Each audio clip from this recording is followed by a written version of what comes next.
Hello everybody, welcome to another episode of Kerbal Space Program .25. So in the last episode, we launched the Lathe SSTO into orbit, quite successfully if I do say so myself, but we're going to take a break from space planes and actually go back to our original plan here. And this episode is going to be basically starting the mini-series from Mission to Eeloo. Now here we are in the what you call it, communications center. And we can see all the orbits of the planets. So Eeloo is this one right here, this kind of white orbit. And as you can see, it's inclined off the ecliptic, and it's quite eccentric. It's quite an ellipse. So it's going to be a little bit of a challenge to get out there to Eeloo, just because of those little kind of corrections that we were going to have to make up for. And not only that, but it's also a very tiny little world. It's probably equivalent to Pluto in our solar system in real life. And as you can see, it's just kind of like a dirty snowball. I've heard it been called that before. I'm assuming that the white surface is some kind of snow or ice or something, and the brown is kind of the dirt underneath. And it's kind of pockmarked with several craters and little trenches, it looks like, are all over the planet here. But let's actually take a look at the info. A considerable amount of controversy around the status of Eeloo as being a proper planet or just a lump of ice going around the sun. So boom, there you go. There's pretty much proof that this is Pluto.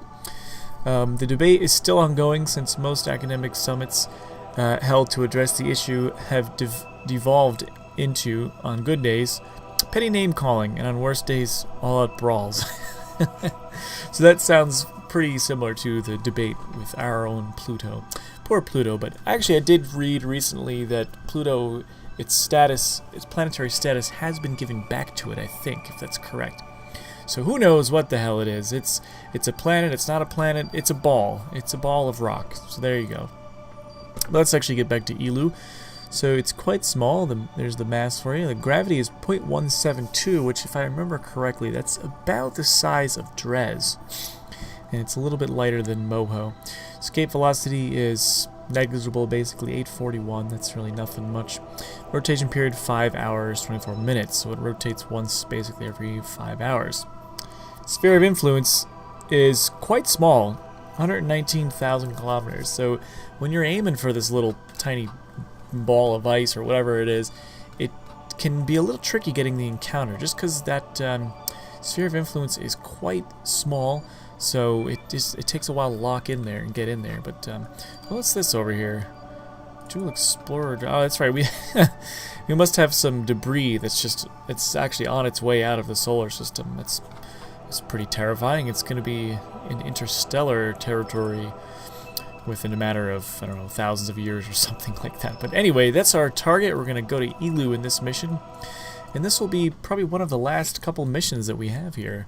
That was our original goal, was to land stuff on pretty much every single planet or moon. And we're kind of winding down. Let's go to the contract building. So let's see. We have Explore Eeloo, Lathe, Tylo, and Vault. Those are the last 4 bodies left, basically. So, like I said in another episode, I'm going to save Lathe for last, or one of the last ones. Let's check out Eeloo, because it's always kind of a fun and interesting challenge to get to Eeloo, just because it's so far away. So here we are, standard things here. Achieve orbit. This is what we're going to get. So I finally figured out what these negatives meant. It doesn't mean we're going to get negative, 210 reputation. We're going to get 90 reputation, and this number, the negative, is telling us what we would have gotten in addition to the 90 if we didn't set that up with Mortimer in the other building there. So yeah, put away your fears. It's, we're not subtracting reputation, we're just getting a lot less, and that was the point, to get us an extra 1,000 basically, or just some more money basically, because I felt like we were kind of running low on funds. So yeah, we're gonna get the orbit, we're gonna get data from around the planet there, and we're gonna land on the planet, and we're gonna get data from the surface, and that should give us basically 596,435 plus the 10,000. I'm not sure if that's already been factored in or if it's gonna add it in later. And we're gonna get a nice 524 reputation. We would have gotten 1,000 for that, wow. But since we took away most of it, prestige is exceptional, because yes, it is quite a prestigious event. It's quite far away. So contract accepted. Science tree, of course, totally complete. So there's really nothing else to do here. Let's take a look at the archives real quick. So there's our Dres data. Got all this data from Dres. Very nice. So once again, we just need Eeloo and a couple of these moons and we'll have it. Alright, let's just go to the, the astronaut complex. Let's just see what else we can hire. We kind of have the same old guys. I think we used all of them, so let's get a whole new set of people. Oh, Kneeling Kerman.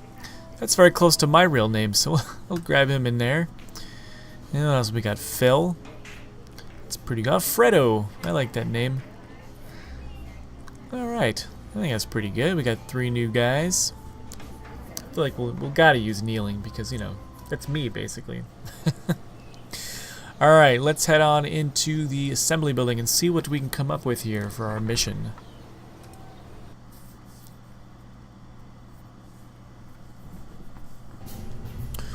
Alright, let's load up one of our previous crafts, the Dres Explorer, I think. Yes. Now this craft is based off of my Moho Explorer, and I figured it was going to work just as well on Dres because Dres and Moho are similar gravity. I think Dres is a little lighter, so I just kind of kept that. But I did go ahead and basically I built off of this, and I made the Eeloo Explorer, which again is quite similar to the Dres Explorer. In fact, there's only very minute details that are different. Basically, I got rid of the bottom fuel tank that was attached to here because I feel like we didn't need it, and there was a couple fuel tanks below here that I also got rid of because we probably don't need it. But basically everything else is the same as the Dres Explorer. And I know it's not the most creative thing, and it's kind of like a little bit of a cop-out, I feel like, to just recycle the same ships over and over again. But like I said, if it isn't broke, don't fix it. And this thing worked great to go to Moho and Dres, so I think we can just keep it. For some reason, it doesn't let the ladder come in, some kind of bug. But I did some math here. I did a little research. There's some really nice delta V calculators out there you can find on the internet, and it kind of will basically help you to see how much delta V total you need. So I added up all the numbers, and it's going to come out to basically we're going to need 12,000 meters per second of total delta V. And as you can see, we have 15,000. So we're definitely going to overestimate just in case, you know, something horrible happens. I have a derpy piloting moment, or you know, maybe I did the math wrong, or something. You know, you never know. Any number of things could happen. So that's why we're going to have so much extra fuel, just in case. Now, one of the problems this thing had in the last mission with these were not staged properly. We want those to basically go right after the beginning stage happens. So we're just going to create a new thing here and make sure that we take the correct decouplers down. We don't want to take the wrong ones. Here we go. I'll grab these, and then one more set. It'll be these up here. There we go. So basically what's going to happen is everything's going to fire off at once. Then after these things run out, we will decouple all 6 of these. And I'm not going to bother putting parachutes on them just because, as someone else correctly pointed out, once these debris things get 2 kilometers away, their physics kind of just deletes itself. Basically, they get deleted, so they won't actually harm anything, hopefully, on the ground. Otherwise, we'll come back to the Space Center and it'll be completely blown away. But thankfully, we have enough money probably to fix it. Probably, hopefully.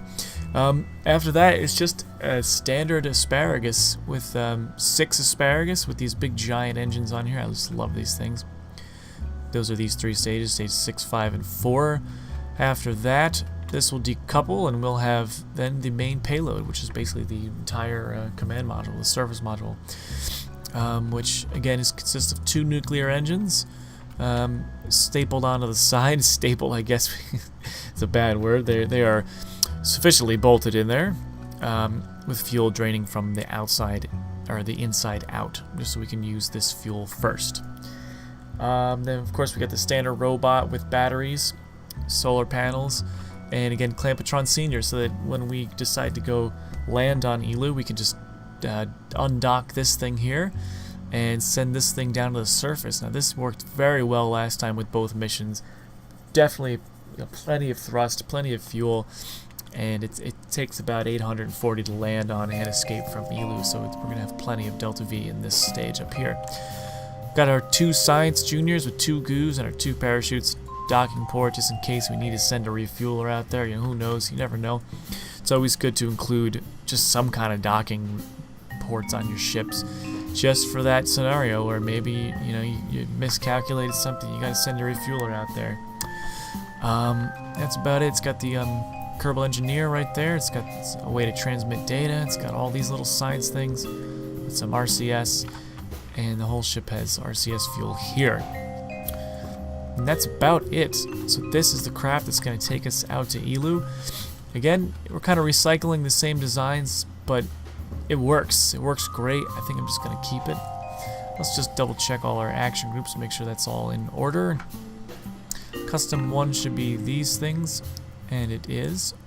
Custom 2 should be down here. It should be this set here.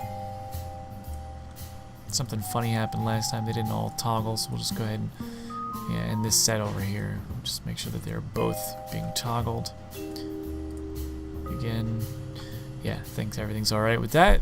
Stage 3 will actually, or not stage 3. Custom 3 is going to toggle the RCS thrusters in the middle here, because basically when this ship is connected up like with this, we don't need these inner RCS ports. These are only for when the ship is disconnected and we have to rendezvous, just because it's just unnecessary to have all of them like that.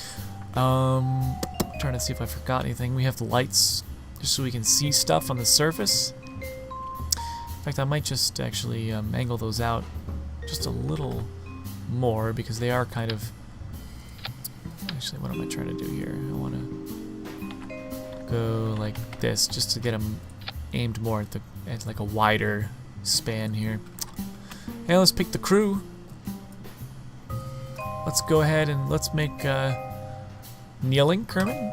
He's pretty courageous, not very stupid, much like yours truly over here. But anyway, seriously, probably not. And let's get Phil Kerman. He will be his helper. I actually don't have any friends named Phil, so let's see.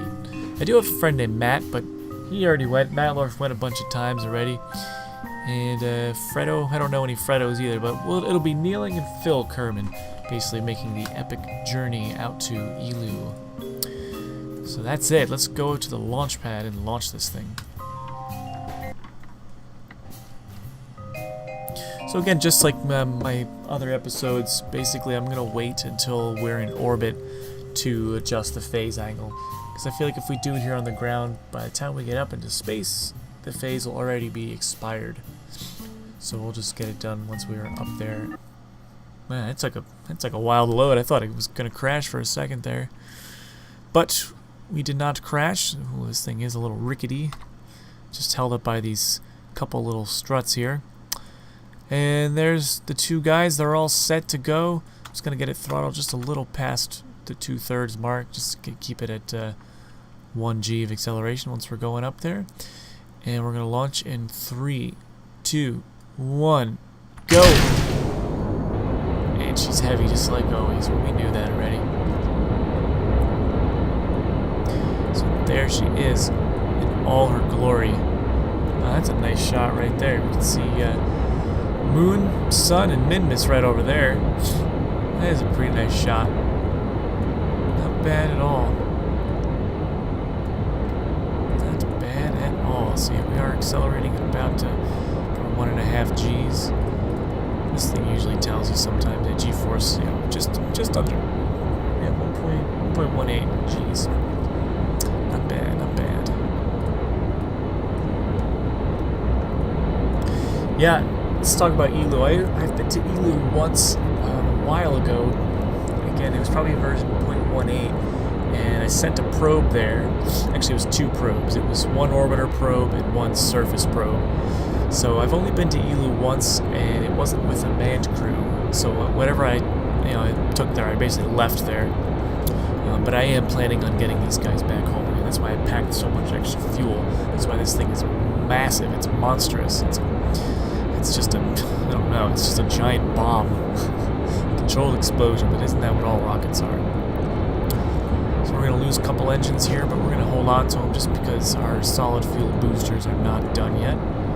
We cannot stage those until they are empty. Otherwise they just become ballistic missiles. Dumb missiles too that aren't able to control themselves. But there we go. We'll let them go, and again I'm banking on them despawning once they get far enough away from our craft. Same with those two, because they are basically falling straight down. So I'm gonna hope and pray that they actually despawn in time, which I think they will. And besides, if they don't, we've been aching for an explosion. We haven't blown anything up yet. In hell, it's already like our third mini-series here. Jeez, what's up with that, right? Anyway, let's get this thing tilted over here to the 90. Standard launch procedure. One of these days for fun, let's see you guys are like launching probes around Kerbin. It's cool to do polar orbits, just because you get an entirely different perspective on the planet. Plus, in a polar orbit, you actually will get to view all the surface as the planet turns. So it's interesting. Plus, you get to see those wonderfully awesome Aurora Borealis that are in the Astronomer's Visual Pack here, which I still have installed, and it is still just as awesome.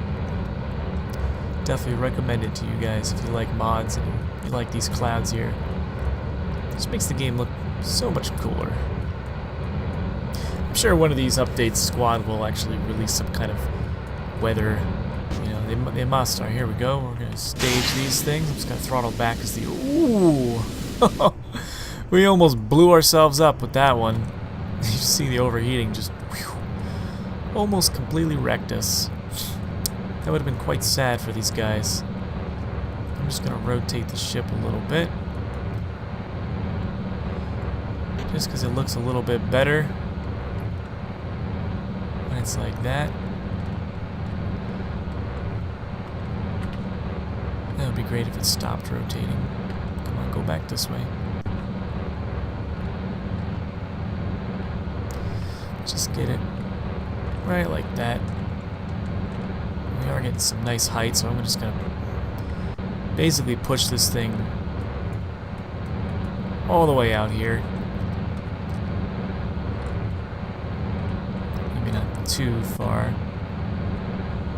Still wants to be a little crooked. We'll just... There we go. Let's take a look at what our angle looks like so far. Be a little bit steep. Got a little too much height. That's why we're going to push basically almost to the horizon now. Just to get some more lateral velocity. These engines are very strong, so if you don't watch out, they will just take you all the way up there. Draining from these outer tanks first, and by the time that's done, we're going to have a full stack in the middle. That's pretty nice. So we are getting up there now. Increasing our lateral velocity. Hopefully nothing got blown up down there. I didn't really get a chance to look to see if anything despawned. I'm just going to hope and pray that they did. Alright, it's looking a little better now. Now we got a little more speed. Had a little too much height before. We're almost there. I'd like to hold on to as much of this fuel as possible. 7, 9, 8, 9. We'll go a little past, just because I feel like we have so many things orbiting at exactly 100 that I feel like one of these days we're going to crash into it. But we'll start to go a little further than 100. And now we are in space. Let's go ahead and put the maneuver node here, and we'll just pull this thing out. Get it to circle. There we are. And we will lift this cumbersome thing. I'm pressing S right now, and it's just doesn't want to do anything. Use a little RCS just to coax it along a little bit. Speaking of RCS, we'll hit the 3 key, and that should shut these. Yeah, there we go. Now they're off. Just to shut those middle groups down. Again, it's not really necessary to have them. As long as you have one here and one here, you don't need this middle stack.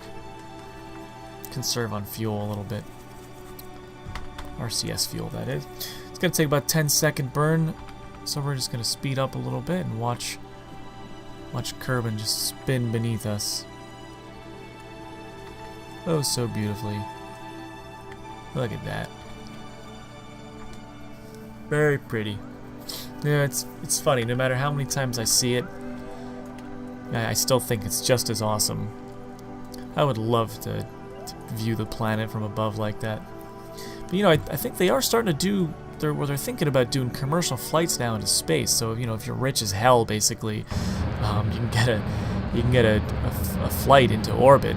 Which, oh my God, I would love to do that. Hopefully in 50 years when I'm old, maybe it won't cost as much. Maybe my grandkids will take me up there. Right, guys, if you're watching from the future, please take me into orbit. I would love to go. But there we are. And we might as well just let these things burn off. There's only a teeny tiny little bit of fuel left. So we'll just let them go. There they go. Very nice. We only pushed out a little bit. That might actually affect us a little bit negatively a little bit, but actually probably not. We'll be alright. Alright. We are in space. Maybe during the break when I turn the camera off, we'll probably just circularize this thing, just because I feel like it'll make me feel a little bit better. It's always good to start with a circle when you're trying to aim for stuff. If you don't, it just makes it a little bit trickier to do it. But like I said, this is the first episode, and basically this is just setting us up. So in the next episode, look forward to us aligning our phase angles and pushing ourselves out there towards that tiny, very cold, very far away little planetoid of Eeloo. So thanks for watching, guys, and we'll see you then.